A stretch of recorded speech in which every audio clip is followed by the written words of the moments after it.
Лусины асуултад хариулахад тэр мэдээж Хүлэгбаатар болохыг хүсэж байлаа. Тэр Баатар болох боломжийн төлөө толгоогоороо шал мөрөхөд ч бишин байх тушаалтай хүсэж байв. Хэрв энэ мөрөөдлөө биелүүлж чадвал тэрээр үүнийг хийж чадах хинч чамаагүйсэн сэт зархад бэлэн байлаа. Лусины өмнө багын мөрөөдлөө зорьсон эмзэг нэгэн нэр зогсжээ. Вальдекер бүлийн нэр төрийн өмнөөс тэр Хьюгог жинхэнэ Хүлэгбаатар болоход нь туслана гэж амлав. Хэрв тэр ирээдүйд өөрөөсөө ичихгүй шударга. Нэр төртэй байж чадвал зүгээр нэг анги давхарсаад болохгүй. Тэр мөчид Лусины гахалтай дүр төрх Хьюгогийн сэтгэлд хоношин үлдэв. Тэр Хьюго зүгээр нэг багаж биш, хүн шиг амьдрах боломжийг олохоор санал болгосон юм. Мөрөдөө тогсоомын газар уулзснаас хойш хэд хоногийн дараа Лусын гүрийн байранд бүх ажилчтайгаа уулзаж цахин дагуулв. Тэрээр цугларсан болонд өөрийн өсөн нэмэрдэж буй багийн шинэ гишүүнийг танилцууллаа. Хьюго түүний хажууд гаднаас шинээр ажилласан чадварлаг болсон хүчин болон зогсжээ. Эзнийхээ 50 байдлаас ялгаатай нь Хьюго өөрийгөө эрж хүчтэй, өөртөө итгэвчтэйгээр танилцуулав. Тэр шинэ ахлахуудтайгаа хамтран ажиллахдаа баяртай байна гэсэн ч түүний аимшигтай царай ажилчдыг сандархав. Шивчид болондоо залуу эзний гинтийн мэдэгдэж хэрхэн хариулахаа мэдэхгүй байлаа. Танилцуулах дуусны дараа Лусын гол үйл ажиллагаанд шилжихөр төлөвлөв. Тэрээр хүмүүстэй авах шивчийн жинийг яг одоо өөрийн өрөөнд авчрахыг тушаав. Залуу эзний тушаалыг сонсоод даамлууд шууд лухрав. Лусын шинэ ажилтныг авах шивчин танилцуулах нь зүйтэй хэмээн дурджээ. Эцсийн гизэс тэтэд өмнөх шигээ замбараагүй яриа өрнөж тусахгүй штэ. Тэр зүгээр л маш цаггүй байдаг жинүүд энэ мэдээг түрүүч дуулахыг хүссэн юм. Түүний таамаглаж яснаар бүх ажилчид түнд биш. Харин авах шивчин захирагддаг мэт аашилтгаа. Дотоод нөхцөл байдал хэдийн эрдийн аргаар тасгааргүй хэмжээнд хүрсэн байлаа. Ганц шивчин даамл түүний тушаалыг дагсангүй. Тэдний хувьд Лусын бодит ирэх мэдлгүй. Зүгээр л нэг ялцарсан дээш шиг харагдаж байв. Тэр өөрийн гэрх хяналтаа эргүүлж авахын тулд маш үнэмшилтэй хүч чадлын үзүүлбэр үзүүлэх шаардлагатай болжээ. Даамлуудын нэг нь ураг шалхан Лусанаас тэдний нөхцөл байдлыг ч бас харагцсан үзэхийгүй. Энэ байранд байгаа хүн бүр ахлах шивчин Женнифер Жорди ивэдэг гэдгийг мэдж байлаа. Тэрээр гэр болон ажилчдыг бүхэлд нь хяналтандаа авсан байв. Даамлууд болон шивчид гал дээр таснынч тэдний хүн байж даруйч буй хэрэггүй эзнийхээ өөдөөс эсэргүүцэл үзүүлж зүрхлөв. Тэд залуу эзнийг орондоо хэвтэж байх үеих шиг өмнөх шигээ чимээгүй амьдрахыг илүүд үзэж байлаа. Ханс Эпиодор зарц нарын яриг дахиж төвчж чадсангүй. Тэрээр бүгдэд хандан сэрж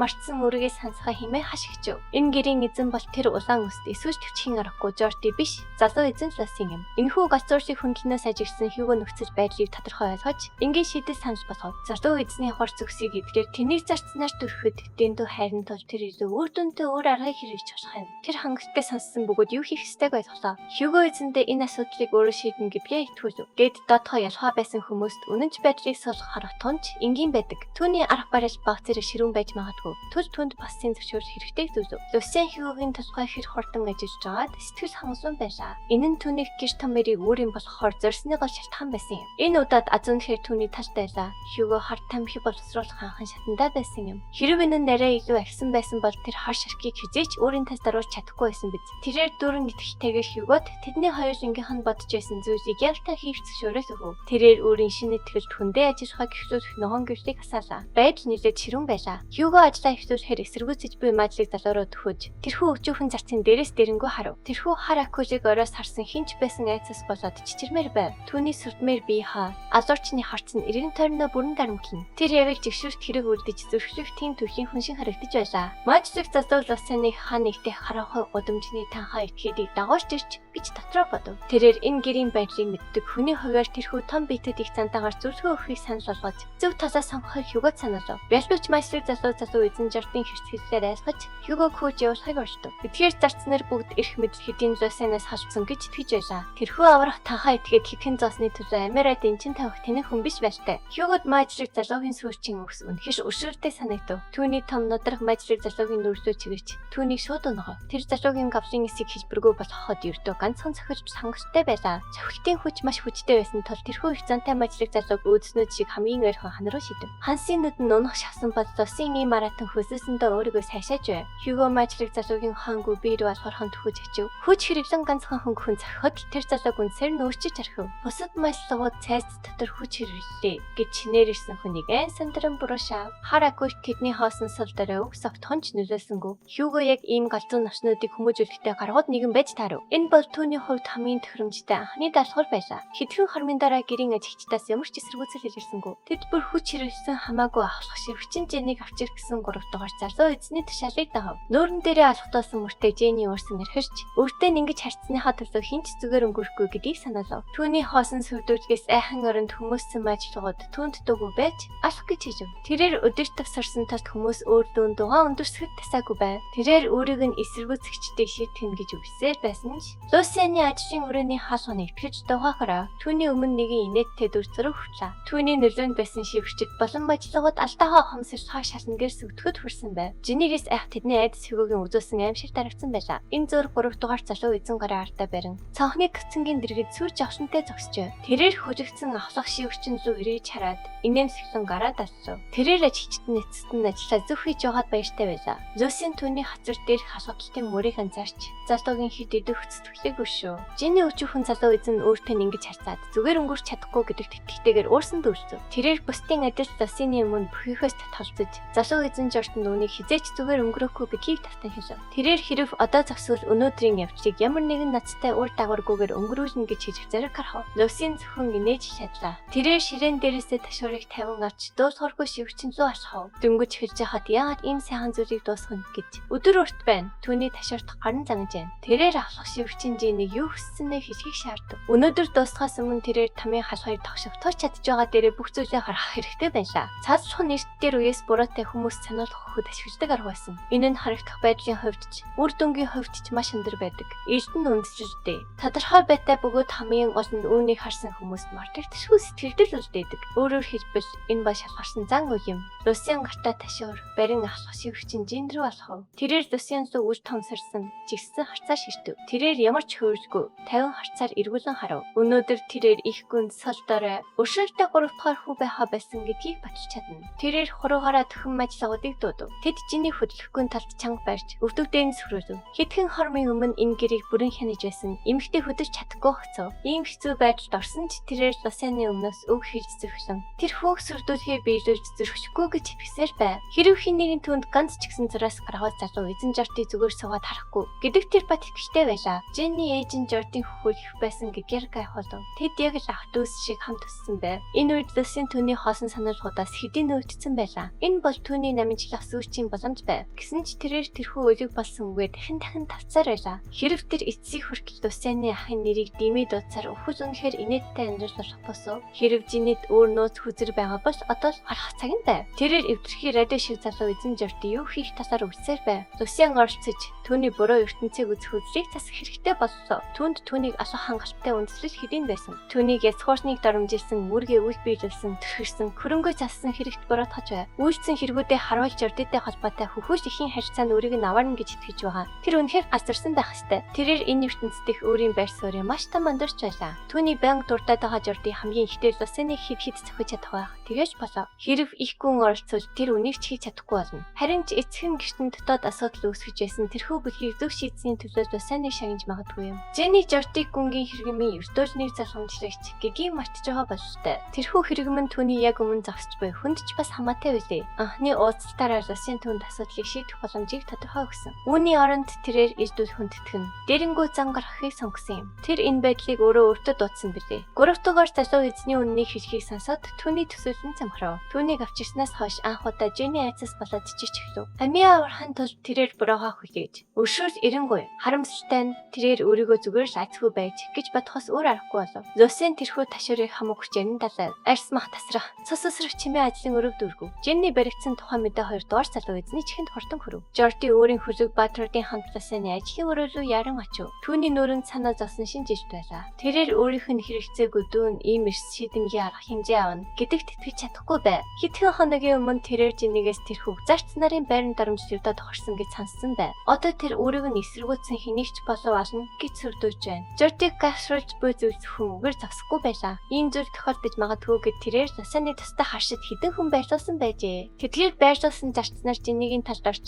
Лусиныг зөксөөхөн тулд хамаг чадлаараа хичээх ёстой байсан ч байдал хэдийн нэрвэж буцалжгүй зэвтгүрчээ. Ганцхан өдрийн дотор Лусин Жортитай шагнадаг байсан хүмүүсийг орцуулаад тэрхүү төсрөх байрыг бүхэлд нь хяналттай авчээ. Хөжөв Баатрууд залуу эзэнгээ мэдээлж буруу байх магадлалтай тул түр тайван байхыг зөвлөв. Тэд хожихор Лусиныг хинэгний гинтээх зүрх зэрэггүй гэж бодож байлаа. Хамгийн гол нь тэд 3 дугаар залуу эзнийг эзэн Жортоос нь хороогийн юунаас ч илүү айдаг гэдэгт итгэсээр байв. Таамагчсан үннийг сонсоод Жорти яриа тавьшрав. Гэвч өдөргийн махтас ч ташуурын чимээ болон түүний дараах тарчлаантай хашгиран сонсогдох хүртэл тэр байлаа. Жорти Лусины ажлын өрөөний хаалгыг хүчтэй савнэв. Түүний харц шалан дээр шинэхэн цас цэцэж буй ташуур руу шууд чиглэв. Лусин Женнигийн ард зогсож байлаа. Түүний шинэхэн шархнаас цус чөлөөтэй орсож, нөрөө нь бүхэлдээ аимшигтай орогдсон байв. Энэ бол Жордийн зүудэнч оромгүй дүр зураг байлаа. Хирцгий Жорди хүртэл ийм аимшигтай дүр зургийг хараад цочирдв. Түүнийг ирэхэд Лусиан эрхэм махагийн түүний нутаг дэсгэрт юу очирсныг зүгээр л асуув. Тэрээр тэдний зөв зохистой огтж аваагүйдээ хүчтэй очив. Тэр одоо жаахан завгүй байгаа тул Жорди болон түүний хүчиг бадрууд дараа ирж болно гэлээ. Гэртээ байгаа дусгаргүй байдлын үнцийг таслах нь зарим хүмүүс тарахад хэцүү байж магадгүй юм. Тэрээр хайгаа уж томсорлон Хьюгогоос Женнийг дахин нэгслэн сонсохыг хүсв. Хоёрдугаар засуу эзэн өөрийн хүчиг баатраад болох Оливер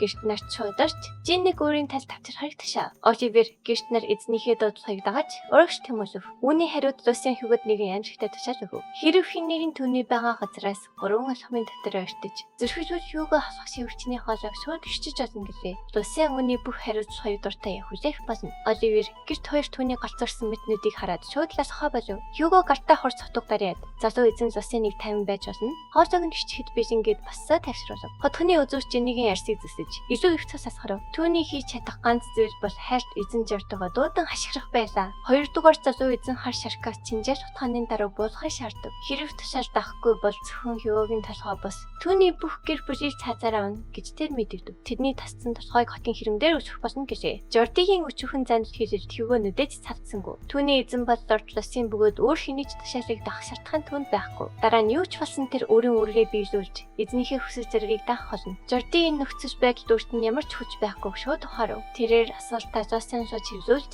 Женни ийм хатуу шийдвэс хүртгээр юу хийснийг дүүгээсээ асуув. Лорд Лусийн түүний дээдсээ дарамжилсан, тушаал зөрчсөн, гэр бүлийн төсөд карт төрсөн, гэмт хэрэгүүдийг нь хордон гिचэн тоочив. Тэр зүгээр тохирох шийдвэрийг нь оноож байгаа аж. Тэрээр ахыгаа ухаан орч альбаны болон хувийн хэрэгээ ялахыг шаардав. Үүгээрээ тэр Жордиг гарцгүй хүнд байдалд оруулав. Валтек гэр бүлийн одоогийн засамжлын бүцээр нэгдүгээр өв засамжлагчин Лорд Тристен Валтек юм. Түүний араас хоёрдугаар залуу эзэн Жорди Валтек ордог. Энд хоёр талын эрх мэдлийн тэнцэж аж хэдийн бат бүх тогтжээ. Өөрөөр хэлбэл эцсийн тулаан хүч Жордийн хувьд хамгийн чухал зүйл бол эрх мэдлийн сүрээ бичүүлэх явдал юм. Саяхан дүүгийнхээ гарт олон нийтийн өмнө шигшиг болсон түүнийг зарим нэг өхөр сонсоход хүргэв. Тэрээр Хенрик хэмээх тутны хүлэг баатрыг өөрөөсөө холдуулах хэрэгтэй болсон. Хэрэг тэр түүний баруун гар гэгддэг Женнийг хамгаалж чадахгүй бол засамжлын өрсөлдөнд их байр суурин гах болно. Түүний чадваргүй байдал нь эргэлтийн цэг болж дагагчдын дунд үж итгэжсэл ан цаг амархан өсөж төрөх болно. Өөрөөр хэлбэл тэр бүрэн мад тавиулжээ. Үүнийг ухаарсан Жорди Лусинд буулт хийж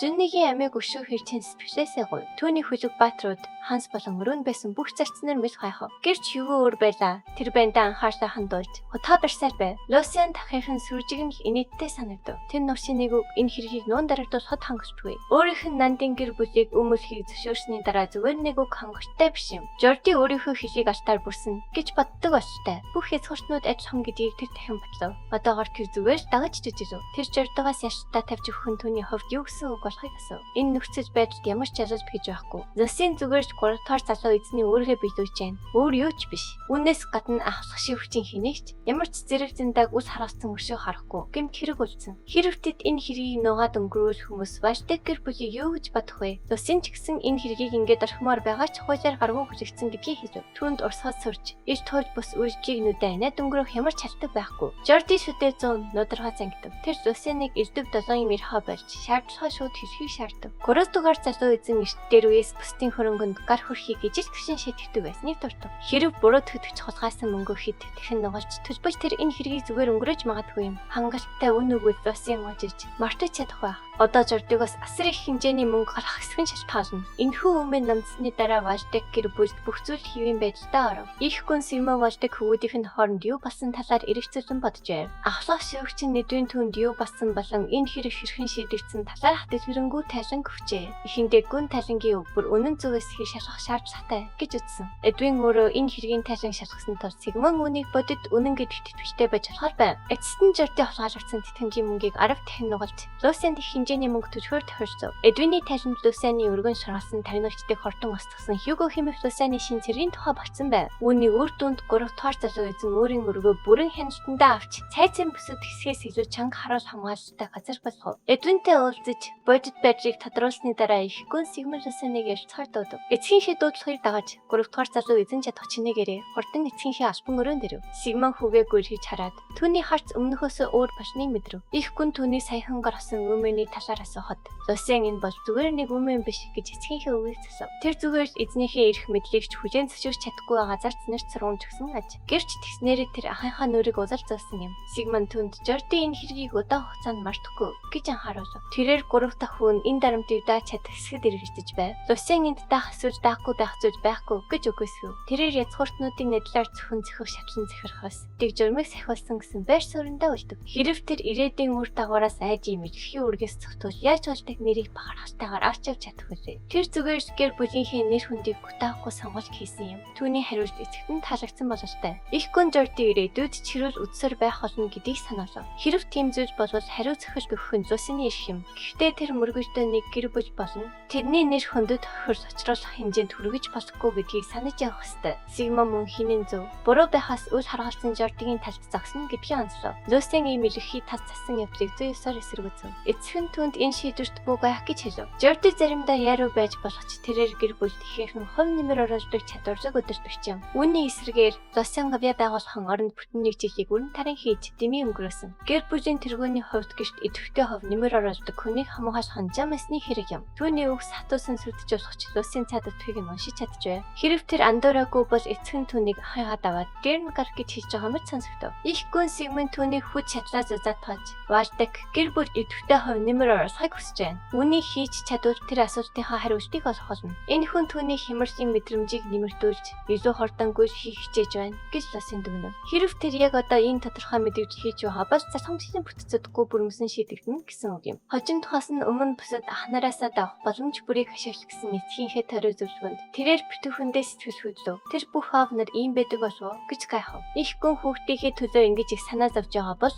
Лусийн төднийг үгээс хайж энэ ташрамд оноо хаш хийдэв. Тэрээр эцгийнхээ ширээн дээр нэгэн баримт бичгийг гусалж тавьж их гүнд өөрийн дараагийн алхмыг харуулв. Энэ бол бүр үнэхээр том алхам байлаа. Гүн баримт бичгийг авч доторхыг нь уншив. Тэрээр баримтуудыг мөрөөр нь унших тусам өөр хийх нь аажмаар бадарч гараараа цаасыг үрчихв. Дөнгөж сая уншсан зүйлдээ маш их цочирдсан тэрээр хүүгээсээ энэ мэдээлэл үнэхээр үнэн зөв эсхийг яран асуув. Хэрв Лусийн гавья байгуулах гэсэн амбицаасаа болж тайлан зохиосон бол одоо л хийх ёстой. Гэвч тэрхүү баримт бичгийн мөр бүр нэг ч бодол хоромгүй үнэн байлаа. Үүнээс гадна тэрээр Маркиз Логоны тушаалаар харт тамхи тарахаар ажиллаж байсан дотор хүнийг аль хэдийн өөрийн босгосон байв. Тэрээр эцгээ нарыг чсэн мөрдөн байцаалд явуулахыг шаардав. Их гүнгийн хариу үйлдэлээс харахад тэр зүгээр нэг мөрдөн байцаалтаас хамаагүй илүү зөв хийх гэж байна. Өрөө бүхэлдээ Симоны янзхаш багтуулсан уур хард өрөв. Түүний уур хилэн манай хэлбэрээр гадагшилж байв. Тэр Маркизийн ичгүүргүй хүү бүр хорт Логоныг хараа. Бусад язгууртнууд Вальдкийн нутаг дэсгэрийг аюултай бодисоор бузарч зөхилжээ. Энэ хэргийг хариу өгөхгүйгээр орхиж болохгүй.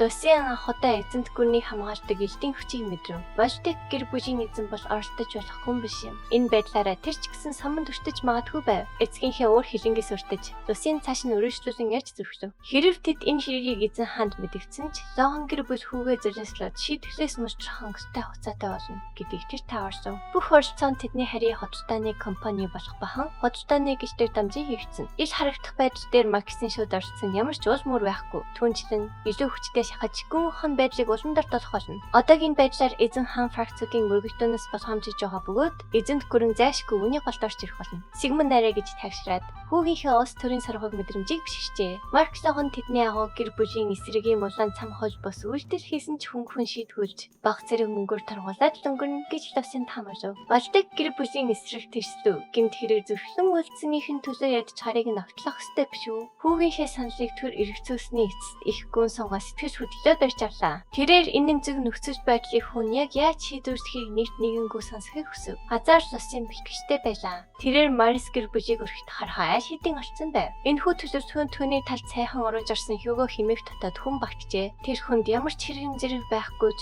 Логоны гүн мэтгэжийг хүлээж өдөрт төвшөнд хортон тассан байна. Сигмунд ерөнхий даамж бүрэн хэмжээний талангаас энэ гадны хүний талаар ямар нэг зүйл сонссноо саналаа. Хүн энэ бүх нөхцөл байдлыг анханасаа л урьдчилж харсан мэт түн санагдах аж. Урвчийг ашиглан эргүүлээд өрх тавих нь үнэхээр сонирхолтой сонсогдож байв. Маркогийн талаас харвал үнэн ч өдөрт хажигнан ургана гэж төсөөлөхөд ч бэрх юм. Лусийн тэрхүү эмийн үйлдвэрлэлд хэвийн үргэлжилж байгаа мэт харагдах сосорыг аль хэдийн бэлтгэжээ. Өдөхгүй Логоны талангаас хүн өөрөө бичлэн оролцохоос өөр аргагүй болно. Энэхүү төлөвлөгөөний улс төрийн үр дагаврыг батсан ч асууж хөнгөнсөн хандаж болохгүй. Лусианы нүүдэл төгс сонсогдож байгаа ч төлөвлөгөөнд нь асар тамд төдөл байлаа. Тэд үндсэндээ ядуусын хорооллын урвч гэх ганцхан хэмжигдэхүүн дээр хамаг бүхнээ боож байгаа. Их гүн хүний өжир чанарыг өөрчилж чадахгүй гэдгийг хүдээ сануулв. Найдваргүй хүнтэй хамт ганц чалхан мөрөгшиж болохгүй гэв. Лусен тэр хүнд өөрт нь биш, харин түүний дотор хүсэл ачаалт нь итгэж байгаа хэмээн мэдэрчээ. Хьюго бол хүлэг баатар болж эзэнт гүрэн даяар нэрээ цорой толгойн тулд юу ч хийхээс буцахгүй хүн юм. Тэрээр түүхэн шастрт нэрээ үлдээх асар их тэмүүлжтэй нэгэн аж. Мөрөөдлийнхөө төлөө улаарсан хүнд тэд бүрэн найдаж болно. Лусен өмнө амьдарчдаа бас л цалиатай мөрөөдөгч байсан тул тэрхүү мөрөөдөлд нэтгэхэд бэлэн байв. Энэ бол үнэхээр сэтгэл хөдлөлөөр хандсан шалтгаан байсан тул их гүн дэмжигтэй эргэлдэж байлаа. Хэрв энэ нүүдэл бүтгэлгүй тул Лусен хариуцлагаас цогтох бодолгүй байв. Өдөржихэд нь байгаа хүний алдаа эцэстээ түүний хариуцлага болно. Амь насаараа дэнчин тавих хэрэг гарсан ч тэрээр аз үзэхэд бэлэн байлаа. Сигман хүүгээ хэлсэн үг бүртээ үнэн сэтгэлээсээ хандаж байгааг олж харав. Одоохондоо тэрээр энэ санааг нухацтай тонгоон бодохоор шийджээ. Лусенны бие тэнхэрмэрч түүнийг битгхийн талбайд гаж ирэхийг өрөг болгов. Их гүн эцэст нь түүнийг Лион харт сэрмийг эзэн шихэштэй гэж үзв. Үүнээс хойш Лусен гэр бүлийн дараагийн тэргүүн болох нэр дэвшигчдийн нэгээр албан ёсоор хүлээн зөвшөөрөгдөх болно. Тэр шин хожуу секунд номын сандаа илүү цагаар ажиллаж байлаа. Тэрээр Лусентай юу ярьцснаа эдүнд дамжуулж,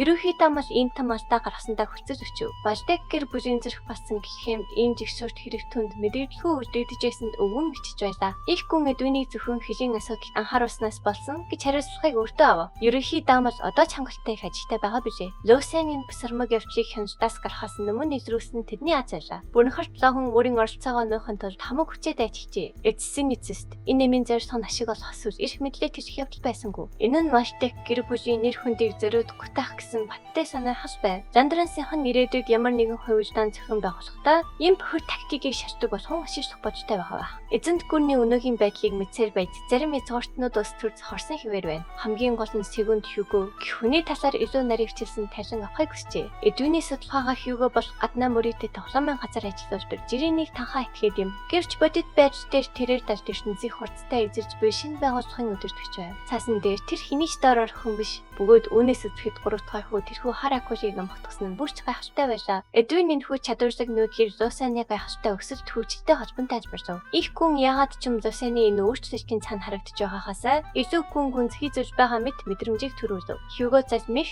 хэцгийлээс нойрхсандаа ертөнцөд тэсэж үлдэж цэцгэлэн хөгжсөн нэг нь. Хэрв тэр бага насны мөрөөдлөөр биелүүлэх тухай хасан мөнгөнд итгэдэг гинэ амтан байсан бол ажиж төхөж дагуур гიშхөж байсан дэд. Тэрхүү ухаалаг гэмт хэрэгтэн Лусаныг амь насаараа дэнчин тавихад чарамсгүй. Жинхэнэ өдөртөгч байж чадна гэдгийг бол чарсан байж таарна. Төрлөвлөөснөөс ирж байгаа ч Лусийн авьяас чадвараа харуулсаар байгаа тул Сигмунд түн замыг засаж өгөх нь зүйтэй гэж үзв. Маргаашнаас эхлэн их гүн гэр бүлийнхээ нууц техникийг мартагдсан 3 дугаар бүдэ өгзөөжин үлдээхээр төлөвлөж байна. Түүний сэрэмний багшархын ажил тухайд Сигмунд аль хэдийн нэг хүнийг бодсон байснаар эзэн байлаа. Энэ бол эзэнт гүрний сэрэмчин бүрийн сайн мэдгэнэр билээ. Өвгөний өдөрт насны амар амгалан гівдэх нь хамсалтай ч Лусаны шаваа болгох нь түүнд ч бас утга учиртай цаг хугацаа байх болно. Одоо сэр эзэнийг зөдөр тайлж ганцаараа хийжсэн бэлтгэжлээс нь эргүүлэн татах цаг болжээ. Лусаны гэр бүлийн тэргүүнийг залхамжлах нэр дэвшигчдийн нэгээр албан ёсоор хүлээн зөвшөөрсөн тухайн мэдээ түүний өргөн дэрв. Саяхны хүртэл өрөвдөлтэй амтан байсан залуу эзэн амьдралаа ингэж бүрэн өөрчилж чадсан хаан сэтгэж чадахгүй байлаа.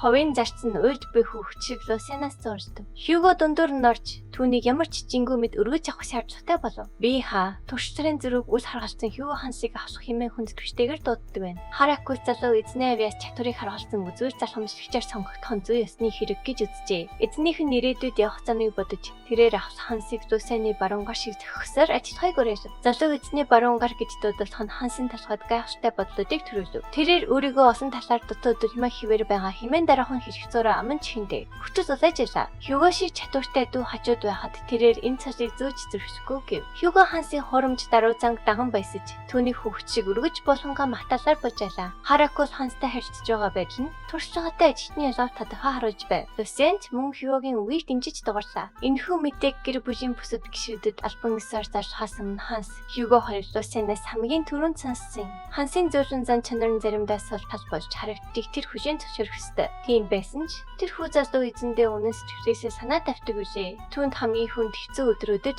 Лусаны тал тооштой загсах хатуужж бий. Хэрв тэр илүү их туршлага хоримтлуулж өсөж хөгжсөр байвал дотоод тэрийг өдөр тутаа гарамгай байх чадвартай. Тэрээр хинээс ч илүү найдвартай артаж болж чадна. Хьюгогийн хувьд түүний чадварт эргэлзэх зүйл үгүй билээ. Лусийн зөвхөн түүний хүжиг баатар болох замыг нь засаж өгөхөд л хангалттай. Хэрв тэр үүнийг хийж чадварт Хьюгогийн чадвар бүрэн дүүрэн нэгдэх болно. Хар Акус ирээдүйд Лусийн хамгийн хүчтэй сэлэн болж бүр ч илүү үн цэнтэй хүзэл болох юм. Одоогийн байдлаар түүний ойр татны хүрээлжийн хувьд тооноос илүү чанарыг өөрчилж болохон дээр байна. Өөрийн хүмүүсийг нэг нэгээр нь чадах чинээгээрээ хөгжүүлэх нь түүний яс харах зам юм. Лусианы нэр хүнд өссөнийг зарснаар ажил төрөл хамаагүй илүү завгүй болох гэж байна. Тэрээр урд байгаа замыг ганцаараа тууж чадахгүй ч энэ хоёр хажууд нь байвал илүү сайн ирээдүй рүү тэмүүлж чадна. Хьюго түүний итгэжлийг хизээч алдахгүй гэж тангараасав. Түүний тангаргийн жин тодорхой байлаа. Ханс ч мөн үргэлж найдвартай байхаа амлав. Яг маргааш өдөр нь Лусийн бэлтгэлийн талбай дарахаар тогтлон нэрцэрв. Тэрээр тулааны талбайн голд ганцаараа зогсоод орчны үзэмж болон уурын сошийг мэдрэв. Лусийн нүдэ анаа дүмнэх амьдралынхаа тухай тунгаан бодлоо. Тэр үед тэрээр нээж зүүжийн төлөө твийн өнцөг босон бүрийг зөвхөрөлтгүй хайжсэн юм. Тэрээр өөх дээдсийн тулааны урлагийн мөн чанарыг олохын тулд эзэнт гүрний хамгийн хатуу ширүүн бүснэ тодыг тулсан байна. Сэлэмжнийг илүү өндөр түвшинд хүрэх чадвартай гэдэг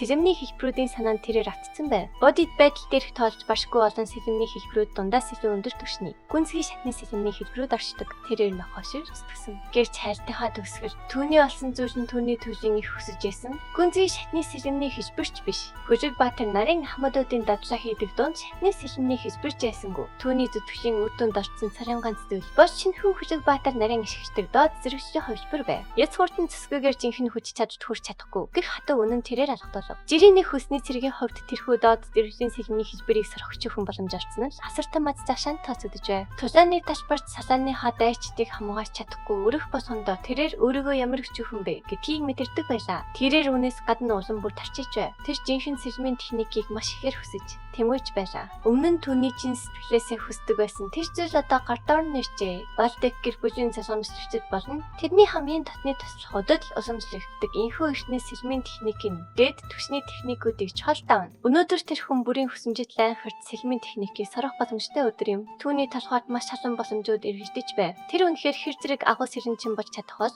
мөрөөдлөө биелүүлэхэд түн архан байгаагаа мэдэрсэн тэрээр сургуультай эхлэхээс ч өмнө сандарч эхлэв. Хичээл хийхэд хугацаа зөндөө дутуу байлаа. Үр цайхаас хойш дэндүү их товчлсондоо болоод тэрээр тулааны талбарт хэдэн цагийн турш шалхжээ. Хичээл эхлэхээс өмнө манайгаа эргэлдүүлж сэтгэлээ тайвшруулах хон цагаа хамаагүй үр дүнтэй өнгөрөх харах байв. Тэр өмнөх амьдралдаа ямар нэгэн зөв сургалтгүйгээр бусдаас хулгайлж эсвэл мэдлэгийн хитрхинүүдийг эвлүүлж сэлмийн эрдэм цорчсон бишээ. Түүнд багш гэж дуудаж болох хинч байсангүй. Өдөр ирэх тусам тэр өөрт нь олцсон амьдралын хоёр дахь боломжид улам бүр талархах болов. Лусийн тулааны талбайн голд хөлөөжиж бисэл холын байрлалаар суулаа. Түүнийг анзаараагүй хат хин нэгэн дээрээс хажигч байв. Тэрхүү нөөцлөг нэгэн Лусианыг бүрэн чимээгүй дунд бисэлж байхад нь чимээгүйхэн харж загслаа. Энэ бол өөр хинч биш, Сэр Айзен байв. Тэр түүнийг нэлээд дээрээс хойш хажигчээ. Гэсэн ч хүүгийн анхаарал тонч сарнисангүй. 3 дугаар залуу эзнийг өнгөрсөн үе гэхэд ямар нэгэн зүйл нөлөөсөн байх гэж тэр тааварлав. Ай чургаж нуугдахаас өөр зүйл мэддэггүй байсан хүү. Одоо сахилах баттай эрхэн болжээ. Анх Сэр Айзен Лусины сэлмийн багшаар ажиллах хажуурын санаж бүхий их гүнгийн дуудлагыг аваад ихэд гайхсан. Гүн сэгмөө өмнө нь энэ хүүд бараж итгэл алдаад байснаа хүлээн зөвшөөрөв. Тэр ямар ч найдваргүй гэж бодож байсан ч